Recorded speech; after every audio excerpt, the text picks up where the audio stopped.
संविधान लिखने वाले the symbol of knowledge Bodhisattva Baba Saheb doctor Bhimrao Ambedkar ji के चरणों में नमन करते हुए तथा मंच पर उपस्थित मंचासीन गणमान्य सामने बैठे हुए बड़े बूढ़े एवं माताओं बहनों को मेरा जय भीम नमो बुद्धाय। सम्मानित साथियों, नमो बुद्धाय, जय भीम।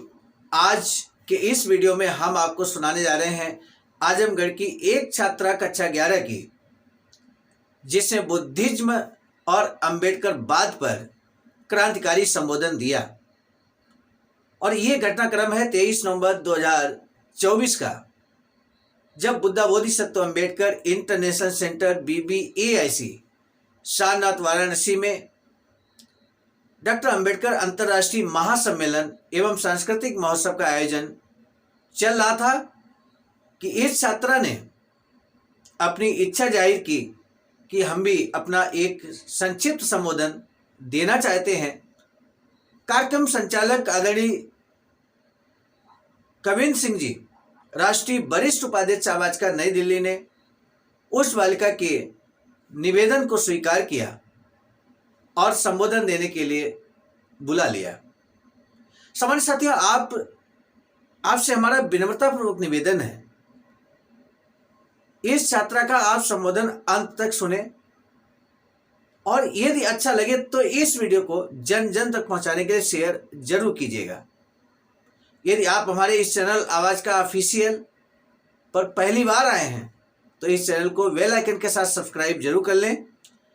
ये डॉक्टर अंबेडकर अंतर्राष्ट्रीय महासम्मेलन का आयोजन मिशन नायक बुद्ध मित्र मुसाफिर सर राष्ट्रीय अध्यक्ष आवाजका नई दिल्ली के नेतृत्व में अखिल भारतीय अनुसूचित जाति जनजाति कर्मचारी कल्याण एसोसिएशन आवाजका नई दिल्ली के द्वारा उन्हें शिक्षा के मार्ग पर आगे लेकर के आने वाले राष्ट्रपिता ज्योतिराव फूले जी के चरणों में नमन करते हुए मनुवाद की रीढ़ की हड्डी को अपने जूते से ठोकर मारकर तोड़ने वाले पेरियार रामास्वामी नायकर जी के चरणों में नमन करते हुए करोड़ों बहुजन के बच्चों की जीवन की चाहत में अपने चारों बच्चों का बलिदान कर वियोग के दुख को सहने वाली बाबा साहब के हर एक कदम के पीछे कदम मिलाकर चलने वाली माता रमाबाई के चरणों में नमन करते हुए छोटी छोटी जातियों में बटे हुए इस समाज को बहुजन समाज का नाम देने वाले मान्यवर कांशीराम साहब जी के चरणों में नमन करते हुए पूरे भारत को दुनिया का सबसे बड़ा लोकतंत्र देने वाले, भारत को गणतांत्रिक व्यवस्था देने वाले, भारत को संसदीय प्रणाली देने वाले, भारत को रिजर्व बैंक ऑफ इंडिया का सपना दिखाने वाले, भारत में विभिन्न बैंकों का राष्ट्रीयकरण करने की परिकल्पना करने वाले, भारत में भविष्य निधि की स्थापना कराने वाले, विश्व का सबसे बड़ा संविधान लिखने वाले, the symbol of knowledge Bodhisattva Baba Saheb doctor Bhimrao Ambedkar ji के चरणों में नमन करते हुए तथा मंच पर उपस्थित मंचासीन गणमान्य सामने बैठे हुए बड़े बूढ़े एवं माताओं बहनों को मेरा जय भीम नमो बुद्धाय। बाबा साहब ने कहा था, गुलाम को गुलामी का एहसास करा दो, वह बगावत कर देगा। तो इसके लिए हमें इतिहास को जानना बहुत ज़रूरी है। इसलिए मैं आपको इतिहास के कुछ गौरवशाली पहलुओं को बताना चाहूँगी जो कि आपसे छुपाया गया। चीन, जापान और कोरिया की भाषा में आज भी भारत को स्वर्ग कहा जाता है। मैं बुद्ध के समय की या सम्राट अशोक के समय की बात नहीं कर रही हूँ, मैं इस वक्त बात कर रही हूँ। आज भी चीन, जापान और कोरिया की भाषा में भारत को स्वर्ग कहा जाता है और हम भारत के मूर्ख लोग आसमान में स्वर्ग खोजते हैं। जिस व्यक्ति ने एशिया की 5% जमीन जीती थी, जिसका नाम सिकंदर है, उसे विश्व विजेता कहा गया वर्ल्ड हिस्ट्री में। उसने केवल एशिया की 5% ही जमीन जीती थी। तो सोचिए, भगवान बुद्ध ने तो पूरी एशिया को ही जीत लिया था, पूरी एशिया ही नहीं पूरी दुनिया को जीत लिया था। तो फिर उन्हें विश्व गुरु क्यों ना कहा जाए। फायान के साथ एक व्यक्ति आया था, ताओ चीन। तो उसने जब हमारे देश भारत को देखा तो फायान से बोला कि फायान, अब मैं अपने देश वापस नहीं जाऊंगा। भारत कितना सुंदर देश है, भारत तो बिल्कुल स्वर्ग है। अब मैं अपने देश वापस नहीं जाऊंगा और अगर पुनर्जन्म होता होगा तो, ऐसा नहीं कहा कि पुनर्जन्म होता है, मतलब होता होगा तो मैं भारत में लूंगा। सोचिए कैसा रहा होगा हमारा बौद्धमय भारत। और आज इन ब्राह्मणवादियों ने इसे क्या बना दिया है। भूटान की रानी आई थी भारत, जब वो वापस गई तो वहाँ से स्टेटमेंट आया कि हम भारत के शुक्रगुजार हैं। सोचिए क्या दिया हमने उनको। हमें खुद नहीं पता कि हमने दुनिया को क्या दिया। अरब के देशों में 1, 2, 3 गिनती आज से 1800 साल पहले गई, तब जाके वहाँ पे औद्योगिक क्रांति हुई। और ये गिनती देने वाले कौन थे? बुद्धिस्ट थे। इतना बड़ा बुद्ध का सिद्धांत है। अगर भारत विश्व गुरु था, अगर भारत को सोने की चिड़िया कहा जाता था, तो बुद्ध के कारण था। लेकिन आज भी हमारे SC, ST, OBC के लोग इस बात को नहीं समझ पा रहे हैं। वो तो बाबा साहेब और हमारे समाज के कुछ इतिहासकारों की देन है जो हम इतना कुछ जान पाए, वरना बाबा साहब के समय तक कौन जानता था बुद्ध को।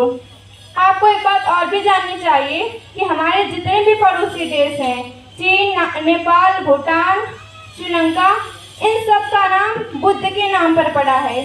ये मैं नहीं कह रही हूँ, फाहियान ने अपनी डायरी में लिखा है। ये सब बातें जो मैं आपको बता रही हूँ, ये सब शैक्षणिक इतिहास में पढ़ने को नहीं मिलेगा, क्योंकि इन ब्राह्मणवादियों ने हमसे हमारा पूरा इतिहास ही छीन लिया और हमें अपने इतिहास के बारे में कुछ भी जानकारी नहीं होने दिया। इसलिए हम लोगों को इतिहास जानना बेहद ज़रूरी है। इतिहास पढ़ते वक्त एक बात का और भी ध्यान रखना चाहिए कि जहाँ भी बदनाम व्यक्ति का नाम आए तो समझ जाइएगा कि वो बुद्धिस्ट रहा होगा। जैसे में सम्राट अशोक, राजा जय सिंह इत्यादि।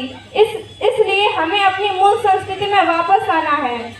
हमें अपने गौरवान संस्कृति को फिर से उसे पहचानना होगा, उसे वापस लाना होगा। लोग कहते हैं कि सम्राट अशोक को छोड़कर जितने भी शासक रहे हैं सब के सब ब्राह्मण अनुयायी रहे हैं। लेकिन मैं उनसे पूछना चाहती हूँ कि किसी भी ब्राह्मण शासक ने एक भी अभिलेख और शिलालेख पर अपने इष्ट देवों के बारे में लिखवाया क्यों नहीं।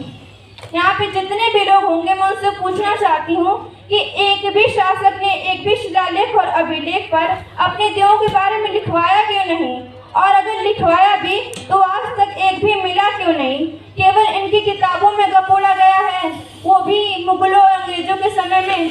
भाई कोई आपके पास सबूत है, कोई प्रूफ, कोई शिलालेख, कोई अभिलेख जिससे आप यह साबित कर सकें। इन ब्राह्मणवादी शैक्षणिक इतिहासकारों का आज तक एक भी प्रमाण नहीं मिला है, तो फिर इनका इतिहास और उनके देवी देवता सच कैसे हो सकते हैं। आप लोग के मन में कभी न कभी ये प्रश्न जरूर आया होगा कि भारत में मंदिरों का इतिहास क्या रहा है। भगवान बुद्ध ने अपने जीते जी कहा था कि मेरी मूर्ति मत बनाना। अगर आप लोग मेरी मूर्ति बनाएंगे तो मार्ग से भटक जाएंगे, ज्ञान से भटक जाएंगे और मेरी मूर्ति में ही मेरी मुक्ति का मार्ग खोजेंगे। इसलिए बहुत से राजाओं ने भगवान बुद्ध की मूर्ति नहीं बनाई। यहाँ तक कि सम्राट अशोक ने भी भगवान बुद्ध की मूर्ति नहीं बनाई। सम्राट कनिष्क जो थे, जिन्हें द्वितीय अशोक कहा जाता है, उन्होंने भगवान बुद्ध की मूर्ति बनाई सम्मान के लिए। जैसे हम लोग ब्लैक होल की खोज करने वाले स्टीफन हॉकिंग की तस्वीर बनाते हैं, ग्रेविटी की खोज करने वाले न्यूटन की बनाते हैं, आइंस्टाइन की बनाते हैं, उनके सम्मान में। तो सम्राट कनिष्क ने सोचा, जिन्होंने 84,000 नियम दिए हैं, इतनी सारी थ्योरीज दी हैं, तो फिर भगवान बुद्ध की मूर्ति क्यों ना हो। तो उन्होंने भारत और पूरी दुनिया में भगवान बुद्ध की मूर्तियों का अंबार खड़ा कर दिया। लेकिन मंदिर सम्राट कनिष्क ने भी नहीं बनाए। जो गुप्त शासक थे, उन्होंने मूर्तियों को सुरक्षित रखने के लिए मंदिरों का निर्माण कर दिया और भारत में ढेरों मंदिर खड़ा कर दिए। जब भारत में मुगल आए तो ब्राह्मणों ने मुगलों के साथ मिलकर इन सभी मंदिरों पर कब्जा करवा लिया। उनके यहाँ से जाने के बाद भारत के जितने भी बड़े बड़े मंदिर थे, सब के सब ब्राह्मणों के हाथ में आ गए और इन्होंने बुद्ध की मूर्तियों पर श्रृंगार करके उन्हें चुनरी पहना के दुर्गा, काली, भवानी, ब्रह्मा, विष्णु, महेश बना दिया। भारत के जितने भी बड़े बड़े मंदिर हैं, पशुपतिनाथ, केदारनाथ, बद्रीनाथ, तिरुपति, अयोध्या, सोमनाथ, लीलोटीनाथ, काची पीठ, पूरी पीठ, श्रृंगेरी पीठ, सबके मंदिर हैं। इन सभी मंदिरों का सर्वे होना चाहिए। इसीलिए इन्होंने 16वीं शताब्दी में SC, ST, OBC के लोगों का प्रवेश वर्जित कर दिया इन मंदिरों में। वो तो आज बाबा साहब के संविधान की देन है कि हम मंदिर में जा पाते हैं, लेकिन आज भी इस संविधान के खिलाफ जाकर मंदिरों के बाहर बोर्ड टांग दिए जाते हैं कि शूद्रों का प्रवेश वर्जित है। और ये शूद्र लोग कौन हैं? हमारे ही SC ST OBC के लोग हैं। अगर आपको मेरी बात पे यकीन नहीं हो रहा है तो आप खुद इन धर्म ग्रंथों को पढ़िए, लेकिन आप पढ़ते ही नहीं हो। मैंने थोड़ा बहुत पढ़ा है, इसमें कुछ पाखंड और अंधविश्वास आपको बताना चाहूँगी। जैसे राम सोने के हिरण को मारने चला गया, सीता का जन्म घड़े से हुआ, हनुमान ने सूरज को निगल लिया, गौमूत्र एवं गोबर से हमारी सारी बीमारियां दूर हो जाती हैं, दुर्गा के 8 हाथ थे, रावण के 10 सिर थे, गाय के पेट से गोकर्णनाथ का जन्म हुआ, कुतिया के पेट से शौनक ऋषि का जन्म हुआ, हिरणी के पेट से श्रृंगी ऋषि का जन्म हुआ, महिषासुर का जन्म भैंस से हुआ। पहले पशुओं से भी मानव का जन्म होता था। ये सब बातें एक इंसान को तर्कशील होने से रोकती है, उसकी बुद्धि का विकास होने से रोकती है। इसलिए आप लोग पूजा पाठ कीजिए, लेकिन अपने बच्चों को इन सब में इन्वॉल्व मत कीजिए। उन्हें उनके धार्मिक डिसीजन खुद लेने दीजिए। अन्यथा हमारे महापुरुषों ने कहा है कि जो इतिहास से सबक नहीं सीखता उसे इतिहास सबक सिखाता है। मैं वर्तमान समय की परिस्थितियों को देखते हुए बाबा साहब के जीवन की एक महत्वपूर्ण घटना बताना चाहूंगी।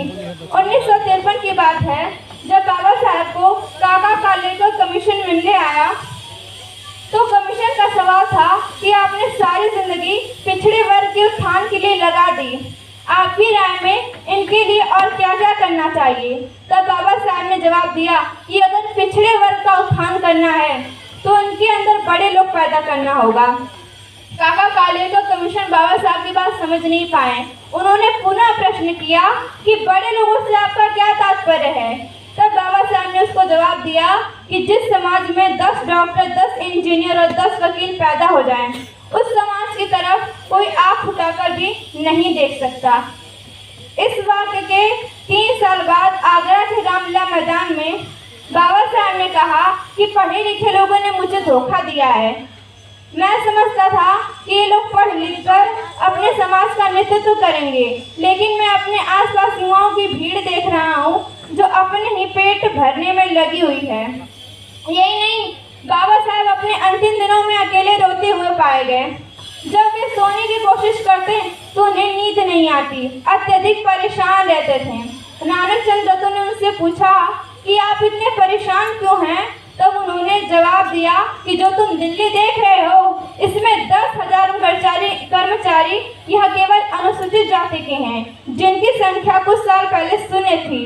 मैंने अपनी पूरी जिंदगी लगा दी अपने लोगों में पढ़ा लिखा लोग पैदा करने के लिए, क्योंकि मैं समझता था कि मैं अकेले पढ़कर इतना कुछ कर सकता हूँ तो जिस समाज में हजारों पढ़े लिखे लोग होंगे उसमें कितना बड़ा परिवर्तन आएगा। लेकिन मैं जब मेरे कारवां के बारे में सोचता हूँ तो मुझे कोई ऐसा नौजवान नजर नहीं आता जो इसे आगे ले जा सके। जब मैं मेरे मिशन के बारे में सोचता हूँ तो मेरे सीने में दर्द होता है। सोचिए, जिस महापुरुष ने अपनी पूरी जिंदगी परिवार, बच्चे, आंदोलन की भेंट चढ़ा दी, जिसने पूरी जिंदगी यह विश्वास किया कि पढ़ा लिखा वर्ग हो अपने शोषित वंचित भाइयों को आज़ाद करा सकता है, आजकल ये पढ़े लिखे लोग क्या कर रहे हैं? बाबा साहब, जितने लोगों को बाबा साहब ने विदेश भेजा था पढ़ाई करने के लिए लॉर्ड लिनथेंगो से रिक्वेस्ट करके, वो वही रह गए। कुछ भारत आए तो वो भी अपनी बीवी और टीवी में मस्त हो गए। बाबा साहब के अंतिम दिनों में एक व्यक्ति आया था और कहने लगा कि बाबा साहब मुझे आपके साथ कार्य करना है। तो बाबा साहब ने प्रश्न किया कि क्या तुम रिटायर हो गए हो? तो उसने कहा कि हाँ, मैं रिटायर हो गया हूँ। बाबा साहब ने पुनः प्रश्न किया कि तुम रिटायर क्यों हुए? तब उसका जवाब था कि मैं सरकारी कार्यों को करने में असमर्थ हो गया हूँ, इसीलिए सरकार ने मुझे हमेशा के लिए छुट्टी दे दी है। तब बाबा साहब ने उसको जवाब दिया कि जब तुम सरकारी कार्य करने लायक थे तब तुम यहाँ आए नहीं, और जब सरकार ने तुम्हें नालायक घोषित करके रिटायर कर दिया तब तुम हमारे पास आए हो। चले जाओ, हमारे पास भी तुम्हारे लिए कोई जगह नहीं है। ऐसे थे हमारे बाबा साहब। और अंत में मैं यही कहना चाहूँगी कि रुतबा मेरे सर को मेरे संविधान से मिला है, कि रुतबा मेरे सर को मेरे संविधान से मिला है, ये सम्मान भी मुझे मेरे संविधान से मिला है। औरों को जो मिला होगा वो किस्मत से मिला होगा, पर हमें तो हमारी किस्मत भी हमारे संविधान से मिला है। इन्हीं सब बातों के साथ मैं अपनी वाणी को विराम देती हूँ। नमो बुद्धाय। जय भीम, जय संविधान। सम्मानित साथियों, यदि आप हमारे इस चैनल आवाज़ का ऑफिशियल, जिस पर नियमित सुबह 5 बजे डॉक्टर अंबेडकर संदेश आपको मिलता है, आप हमारे इस चैनल को सपोर्ट करना चाहते हैं तो हमारा आपसे निवेदन है कि आप हमारे इस चैनल को सब्सक्राइब कर लें, वीडियो को शेयर, लाइक, कमेंट जरूर करें।